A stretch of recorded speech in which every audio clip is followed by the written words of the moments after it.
So we're going to set up two here. This is not the instructional. This is just the showcase, like an overview. So we put up the Sony FX3, the FX6, kind of fully built out the way you could use it. Almost fully built out. You could put a monitor on it, I guess. But this is the FX3, and right now we have a lens on here. This one is I can't see what it is, but it's probably a zoom. Is it over here? Zoom from it's a wide 17 to 28 millimeters f2.8, which means that it's going to be it's a zoom lens. It can go through different from 17 to 28, but it's a wider lens. So this is one of the lenses that go in there, which is if you want wider shots, if you want to be able to catch more, that's what you do. With that one, it has its own LCD screen. You can build out this audio component here, and it has a microphone which you can control like professional inputs for mics, which are called XLRs right over here into this base here, which is really nice. I say like very much a documentary-ish kind of build out, but you can use it obviously for fiction stuff too. 4K, you can manage, and we'll talk about this when we do a future workshop, like the main things that you need to look at when you're adjusting any camera, right? Like, you know, you got your resolution, you got your frame rate, you got your ISO, which are kind of things that you set and that you kind of say. You got your aperture, which you will adjust accordingly to, you know, the light situation or the look that you want. You might need ND filters and things like that. So like there's some basics about every camera that you can get the image that you want or get a good image. And then each camera will have other features that they give you access to. So we will make a like a one-sheeter on each camera, like the basics of how you run it, and then like good features that you should be aware of. All right. So you can take a look at that and kind of play around with things. This is more like a DSLR kind of form. And quick question. And for 4K. You're able to zoom into it in post, right? Yes, you are. If you're outputting at HD, okay. I would always suggest shooting at 4K, right? Especially most of us are going to output at HD, so that gives you access to a good-looking image. If there's a mistake, or you just want to have another option, you have enough time to do an interview to do a second camera, you can punch in and then get a tight shot. Like it'll look good at HD. Yeah. All right. Good to know. And then this one is more of a cinema camera, right? It's more laid out. If you look at the features on the side, there are like more buttons that are accessible on that side. Same kind of deal. There are certain features that you do to make the image look the way you want, but as a cinema camera, they're more like on the outside and less inside the menu, where you're like, oh my God, I gotta switch something really quick, right? So it's really nice. It also has professional audio input. You can mount a monitor here. Has a lot of different ways. You can have user buttons. You see these buttons on here that say 1, 2, 3, 4, 5. And as you shoot, the way you shoot, you might set it for something specifically, like ND. Boof. This will be an easy button for me to get to, a user button. So, yeah, we'll do a workshop, but this is more of a cinema camera style. Sony, and they're in the same family, FX3 and FX6. And this one has a bigger lens on here. Maybe you know it offhand because you took it out. It's a zoom lens, obviously, and it goes from, it says 28 to 135. So you got a normal full range of focal depths that you can use, right? So like when we shoot cinematographers, if you use what is called a prime lens, like it just has one focal length, right? We might go for 50. That's like the same as our eyes see the world. Like it's not distorted image, it's not too narrow, it's not too wide. So like when you're thinking about your lenses, you probably want to have the ability to do a 35, a 50, and an 85, or if you know you're going to do something longer than that. So this kind of lens would be great because you can set it at these normal kind of angles of view as you're learning how to shoot. And you can zoom in between any of the numbers, but I often tell my students, like, you know, think about like the prime lenses you would use instead of a zoom lens, and just stick like so you have the same kind of look when you're shooting that is consistent, and not like a 57 here and you move your camera, you don't move, you know, unless you're doing documentary, you zoom in as needed, right? But if you're doing something more fiction-based, you might want to be consistent about the focal length that you're using. All right, same thing. You got professional audio. Always put a windscreen on. This one is called a dead cat, right? In the future, we'll do an audio workshop. Very important when you're outside, or even when you're inside and there's like buzzing around. It helps to cut down on the extraneous sounds that are not in the range where the human voice is. Got some low sounds and some high sounds, and you want to use these kind of items to cut those frequencies out so that you record good sound, all right? So always use a windscreen, as I tell my students. You got your monitor here, you could mount another monitor. You got your tripods here. I mean, these are actually my tripods, but these two are SIFT tripods, and maybe we'll, pick up another one, but those are pretty good tripods. They can handle the weight. They're ball tripods, which means that you can kind of rotate them in this way. They can quick release plates, right? So you always want a quick release plate on your tripod, and this one kind of goes, loosen it up. You usually have something to tighten it, and then you usually have a little snap to kind of let it in and out. So you want a quick release plate so you can quickly take your camera off your tripod, right? Most tripods don't come like locked in anymore, all right? Always make sure that you tighten down before you move away from the camera so that it doesn't like slide off. They usually have a mechanism to stop them, but you don't want to see that happen anyway. All right, I don't know. What questions do people have? We have a couple other cameras. We're not going to kind of get to it today. We'll make a more formal where we can get into it in more detail. Red is a little bit more complex, but we do have a red and we do have a black magic here, just so you can see it. Right? Wow. Right? Nice. This is the camera without the lens on it.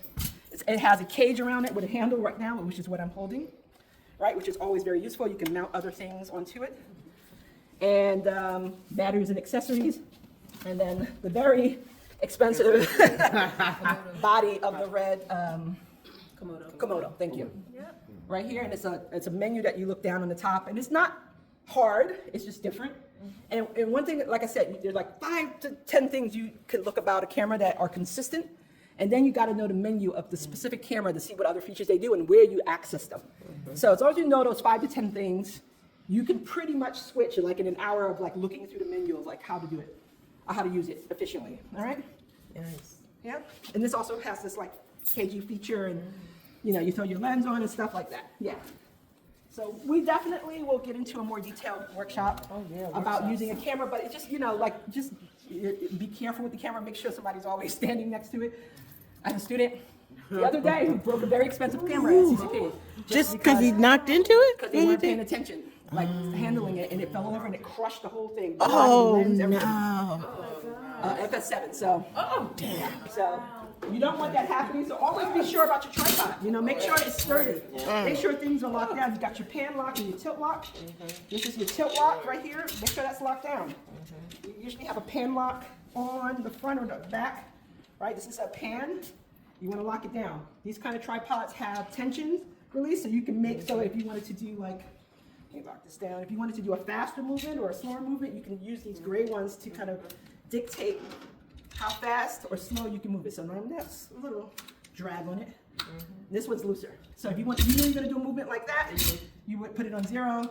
You would turn it up to 3. That's where it goes. If you knew you need a more consistent movement, it gives you more drag. So those are, so there's always a lock and then some kind of drag control on it. This one doesn't, I don't think it has drag, but this one does. That one just has locks. Really important, don't lose the screws to the plates. Don't over tighten, and don't lose the screws. Usually you'll have 2, 1 1/4, 1 3 16, 5 16. I forget this, but one's big, one's small. Usually on a cinema camera, that camera is specifically under the bottom of the camera. You have 2 threads, so you use both. And it's better. So we would have a thing called a registration pin. It usually just be a pin that sticks into a hole so that the camera doesn't twist on the tripod. But if you have 2 screws, even better. Use them both. All right, and don't lose the screws. They can fall out, right? So be very conscious of parts. Sometimes the kits have a backup, but I don't know if these have backups, all right? So you loosen the lock, and usually there's a button on the side that lets you release and put the plate back on, all right? And then you tighten it down. Get your arm, loosens up. Here, you can make it to whatever range and twisting that you need it to be. You got your bowl here that you can loosen up to kind of straighten it out or to make it, canted if you want it. Usually when you have legs on these kind of tripods, you let the bottom ones down first. This one only has 1 level. Like this one has 2 levels. This is an old school tripod. The levels on the top or the bottom? Is that maybe it is? It looks like a level. Okay, good. I would just recommend doing those first, right? And here's the reason why, because if you have to go higher, then you got to go to the bottom and loosen this up, and then. But if you already loosen those, then you can loosen these up and come up easy, right?